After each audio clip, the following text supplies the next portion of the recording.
پاکستان ایک طویل عرصے سے جعلی شناختی کارڈ کے حامل افراد اور مجرمان سے متاثر ہوتا آیا۔ دیگر ممالک کی طرح یہ مسئلہ پاکستان کے لیے بھی مستقل تشویش کا باعث ہے۔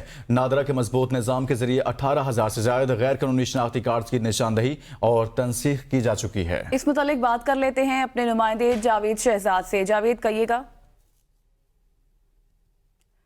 جاوید سے رابطہ کرنے کی کوشش کریں گے۔ فی الوقت اپنے ناظرین کو بتائیں کہ پروسیسنگ کے دوران والدین اور خونی رشتوں کے شناختی کارڈ اور پاکستان جعلی شناختی کارڈ کے حامل افراد اور مجرمان سے بھی یہ چیزیں دیکھی جا رہی ہیں۔ جاوید شہزاد نے ایک بار پھر سے ہمیں جوائن کیا ہے۔ جاوید، مزید کیا ڈیٹیلز ہیں؟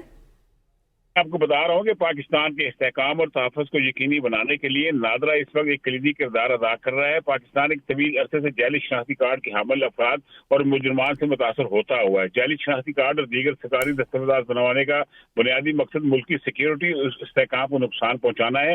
دیگر ممالک کی طرح یہ مسئلہ پاکستان کے لیے بھی مستقل طور پر تشویش کا باعث بنا ہوا ہے۔ مختلف بیرونی عوامل مثلا جعلی دستاویزات، کوائف کی تصدیق کا طریقہ کار اور قانون کی پاسداری نہ ہونا جعلی شناختی کارڈ کے اجرا کا باعث بنتے ہیں۔ اندرونی عوامل میں مالی فوائد حاصل کرنے کی ملازمین کی بدعنوانی بھی بعض اوقات اس مسئلے میں اضافے کا باعث بنتی ہے۔ اس حوالے سے نادرا کے مضبوط نظام کے ذریعے 18,000 سے زائد غیر قانونی شناختی کارڈ کی نشاندہی کی جا چکی ہے۔ نادرا دیگر اسٹیک ہولڈر کے ساتھ کوارڈینیشن جانچ پڑتال کے سخت انتظامات کے لیے بھی کوشاں ہیں۔ نادرا کی جانب سے متعارف کرائے گئے نئے اقدامات بھی سامنے آ چکے ہیں، جبکہ نادرا کی جو چیئرمین ہے وہ بھی ان کو نئی ذمہ داری سونپی گئی ہے، اور اس حوالے سے نئے چیئرمین کے آنے کے بعد اب جعلی شناختی کارڈ کا اجرا ناممکن ترین ہو جائے گا۔ بہت شکریہ جاوید شہزاد، اسلام آباد سے بتا رہے تھے۔